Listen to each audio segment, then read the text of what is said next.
Hey hey!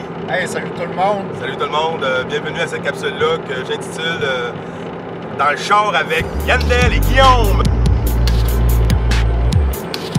Yes, salut tout le monde! On est en route vers Québec aujourd'hui. Fait que, en attendant, on avait le goût de faire une petite vidéo. Ben, dans le fond, il y a beaucoup de gens qui nous demandent qu'est-ce qui est arrivé avec Yandel puis la soirée de quand les policiers ont débarqué chez Lux Media. Et voilà, fait qu'on va faire cette petite capsule pour un peu vous expliquer, répondre à ces questions-là. Alors, moi et Guillaume, on avait été à Sherbrooke toute la journée, on était à Sherbrooke pour couvrir une manif qu'il y a eu là-bas qui était vraiment extraordinaire. Et j'avais invité Guillaume le soir à aller à un souper à Lux Media. Ah, fait que c'est ça, j'ai eu la surprise. On a eu une belle journée à Sherbrooke cette journée-là. Puis Yandel m'a fait la surprise que j'allais souper. Dans le fond, André avait organisé un souper pour remercier tous les bénévoles de Lux Media qui ont travaillé. Fait qu'on est allé, après avoir été à Sherbrooke, on est allé directement à Montréal chez Lux Media. Voilà, pour le souper, que d'ailleurs, je n'ai pas pu souper parce que la seule chose que je me rappelle de ce souper-là, c'est quand on a fait la bénédicité à table. Ah, c'est ça, okay. Ça s'est résumé à ça pas mal. C'est ça, fait que je sais même pas, apparemment qu'il y avait un bon repas qui nous attendait. Fait que là, après, même pas le maître, avant le maître principal, les policiers ont cogné à la porte. Mais on était là-bas, c'est un immeuble qui est commercial. Fait qu'ils sont pas supposés d'être dans le couloir. Déjà, ils étaient là pour un appel pour du tapage, apparemment. Eux, c'est la raison qu'ils ont donnée. C'est un peu dur à croire parce qu'on est seul sur l'étage à cette heure-là.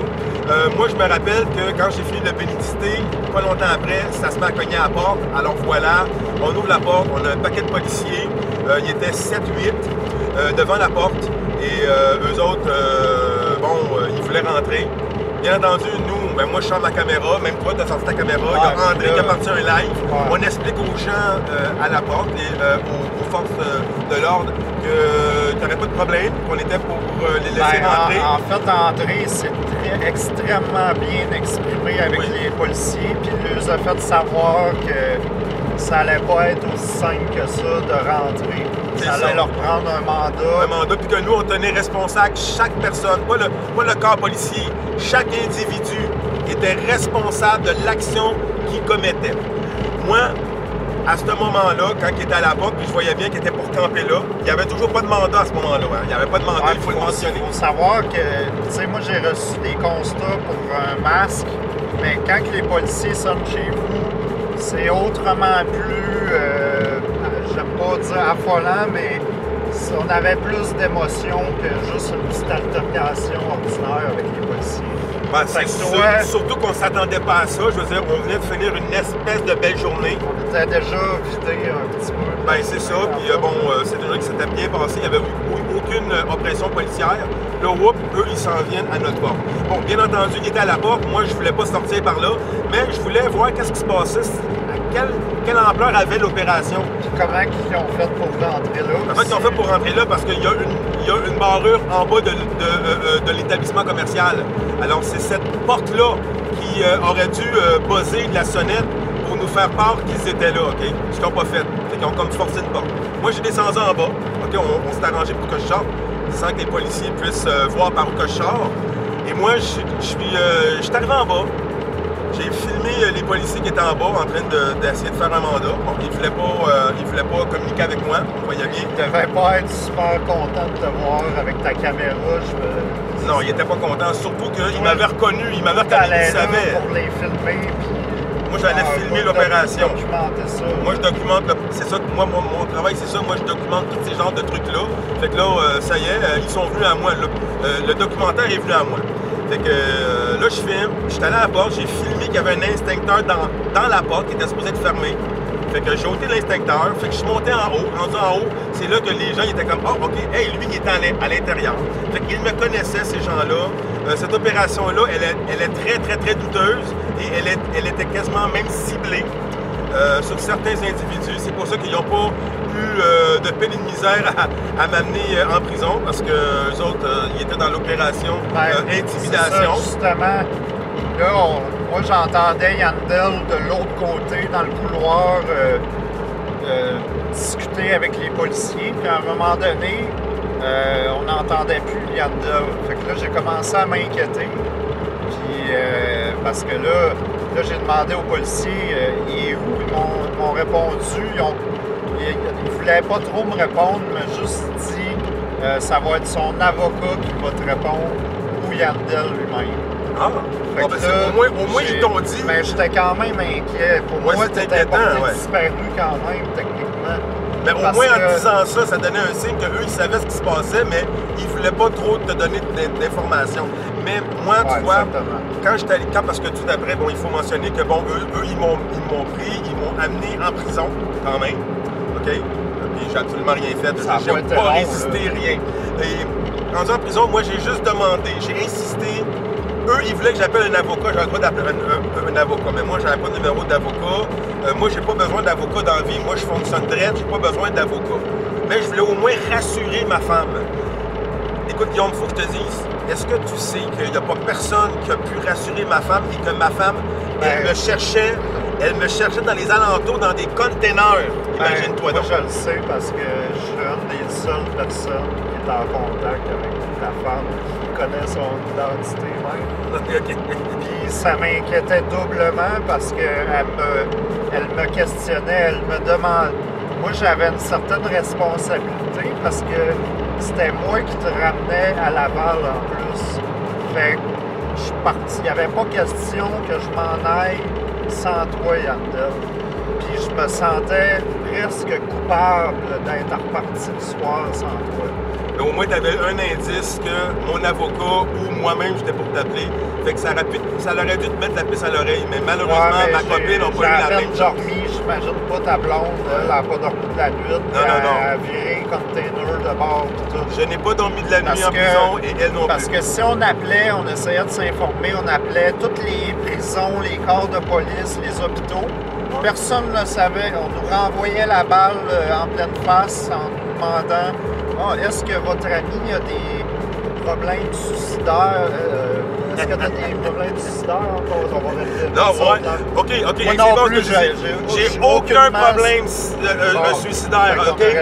Fait que si jamais il m'arrive quelque chose, les gars, c'est pas le suicide, là. Évincer cette théorie-là. Ensuite, il était comme, est-ce que ton ami pourrait faire une psychose? Tu sais, il inventait toutes sortes de raisons. Je ne fais aucune psychose. Puis même, j'ai entendu dire que si j'avais des ennemis. Mais ce que j'ai compris, c'est que eux, ils t'ont pas mis dans le système. Ils t'ont comme kidnappé. Ils t'ont pas mis... Le groupe de policiers qui sont intervenus, ils ont le pouvoir de nous enlever pendant 24 heures, que personne n'ait de trace de vie. C'est ça. C'est pour ça que j'appelle ça un enlèvement. Parce que si j'avais été en prison pour une action criminelle ou malhonnête, qui mérite, comprends-tu, je sais pas moi, que j'aurais pu de mettre quelqu'un d'autre en danger. S'ils t'aiment pas parce que tu es un média indépendant, ils peuvent te faire chier comme ça. Oui, mais ça, c'est un enlèvement, ça, là. T'as une caméra, puis t'es tannant, puis ils savent que tu vas les dénoncer sur les réseaux sociaux. Mais là, comment t'appelles ça, un prisonnier comme ça? Prisonnier politique. Ben, écoute, il y a du monde qui dit comme ça, hey, trouvez pas que vous exagérez un peu. OK, pourquoi qu'on m'a incarcéré? Qui peut m'expliquer pourquoi qu'on m'a incarcéré? Allez voir on m'a demandé en plus, il faut que je le mentionne, excuse-moi, les policiers, à 3 reprises, ils m'ont demandé de ne plus jamais retourner à cette adresse-là. La première fois qu'ils m'ont demandé, ils étaient même prêts à me donner un simple constat, puis de dire ne retourne plus là. Mais le constat en soi, on s'en fout. Moi, les constats, ça m'énerve pas. C'est le fait qu'ils ne voulaient plus que j'aille là. Là, c'est mon travail. C'est là que je gagne ma vie. Fait que c'est là que j'ai compris, OK, pourquoi tu fais ça? Il y a une manigance. Tu sais, je veux dire, ça n'a pas rapport avec la crise sanitaire, ça n'a pas rapport... Là, on est rendu dans d'autres choses. On est rendu dans quelque chose de politique. Maintenant, si le monde me pose la question, est-ce que tu as un petit peu peur? Je vous avouerai que le fait qu'on tienne ma femme dans l'ignorance de où est-ce que j'étais, qu'elle n'ait aucun signe de vie de moi, ça m'inquiétait beaucoup parce que je savais qu'elle était pour angoisser et je trouvais pas ça correct. Ça m'avait un peu inquiété. C'est pas humain de faire ça. L'autre chose que je voudrais qui m'a un petit peu inquiété, c'est quand ils me sortaient de ma cellule. À 2 reprises, ils m'ont sorti de ma cellule pour que je signe un document. Et ce document-là, je voulais pas le signer. C'était un document qui disait que je signe, je suis consentant à ne plus jamais retourner à l'adresse de Lux Media. Bien entendu, je me suis vite aperçu que j'étais plus en sécurité dans le fond de ma cellule, un coup fermé, que de rôder autour de ces gens-là, ou du moins de laisser ces gens-là rôder autour de moi. Ces gens-là viennent de te kidnapper pendant 24 heures. Tu peux pas leur faire confiance. Non, c'est ça. C'est des malhonnêtes. C'est pas des humains. Ma confiance, du moins, qu'elle était... Très bien réagi. J'ai bien réagi et surtout, je leur montrais que j'avais pas peur et que j'étais toujours Parce libre. Parce qu'eux jouent tout le temps cette carte-là, du doute, de la peur. Ils vont faire... C'est des acteurs qui font comme si tout leur scénario à eux est normal. Puis ils vont toujours essayer de te mettre dans le doute. Mais c'est eux. Non, mais je leur ai clairement dit que l'opération à Lux Media est un échec de A à Z. Écoute, compte tenu que moi... Ils n'ont pas cogné à la bonne porte. Ils n'ont pas cogné à la bonne porte, non. C'était une opportunité de les exposer, cette gang de crapules. Et voilà, tu l'as vraiment dit, c'est une occasion en or qu'ils nous ont donné d'exposer la malhonnêteté de certaines personnes. Aussi, ils envoient des jeunes policiers pour exécuter, parce que c'était une ordre qui venait d'au-dessus. C'est ça. Puis eux, on sentait que ces policiers-là, ils n'étaient même pas conscients de rien.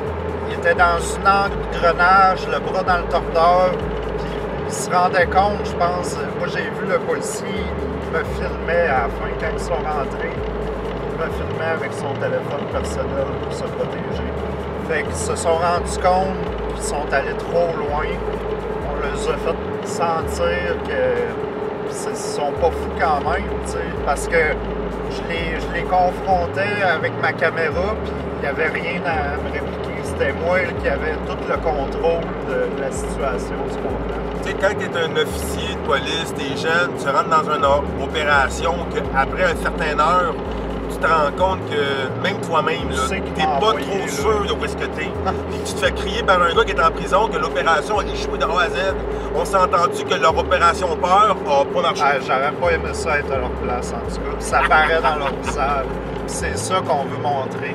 C'est pas de la faute personnellement des policiers qui sont là, mais tout le système hypocrite que ces gens-là se cachent derrière leur rôle, ils se déshumanisent, ils se déresponsabilisent. On lâche rien, on continue encore à se poser des questions, on propage la bonne nouvelle et nous, on est là pour vous offrir les outils pour pouvoir convaincre vos proches qu'il se passe vraiment quelque chose puis il faut vite faire de quoi parce que leur agenda, il continue à avancer. Oh oui. Hey la gang! C'était la première épisode dans le char avec Yandel et Guillaume. Yes! On va en envoyer d'autres, ok gang, on vous aime. Yes!